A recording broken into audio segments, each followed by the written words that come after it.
कई बार व्यक्ति बहुत सारे तरह की घुटन को महसूस करता है। एक बार ऐसा होता है जब विचारों की घुटन होती है, कभी आर्थिक भी घुटन होती है, कभी और तरह की घुटन होती है। इस पहली बात, आप घुटन में रहकर के किसी सही चीज़ का निर्णय नहीं ले सकते। तो पहली बात, किसी भी तरीके के तनाव को लेकर के कोई फ़ायदा नहीं है कि हमने आर्थिक तनाव को ले रखा है।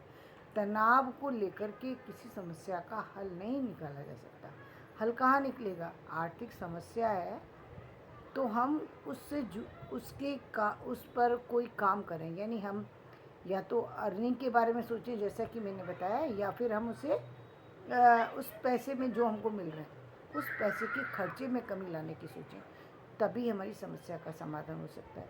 यदि हमारे सोचने के ढंग में यदि हम दबाव महसूस कर रहे हैं, कभी कभी हमें कोई चीज़ इतना प्रेशराइज कर रही है, किसी की बुरी बात हो सकती है, या फिर हो सकता है आपका अपना हेल्थ इशू हो, या हो सकता है पारिवारिक कोई ऐसी समस्या हो जो आपको किसी तरीके का दबाव दे रही है। बहुत बड़ी ज़रूरत है कि आप निश्चित रूप से कुछ चीज़ों को जो है वो किसी न किसी तरीके से मनोरंजन से रिलेटेड हो सकती हैं, मोटिवेशन से रिलेटेड हो सकती हैं, जिससे भी आप जल्दी मोटिवेट होते हैं।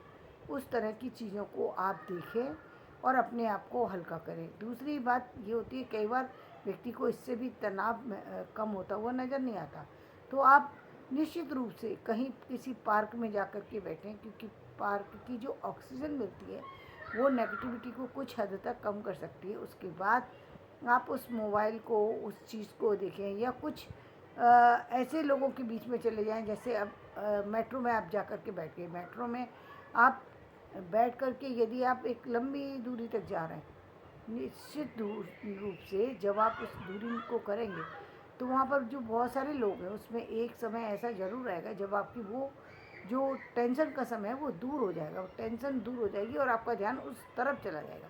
बस वही एक क्षण की आवश्यकता होती है। आप टेंशन से रिलैक्स होकर के फिर वापस से अपनी उस चीज़ को सोच सकते हैं, समझ सकते हैं, आगे बढ़ सकते हैं। तो धन्यवाद।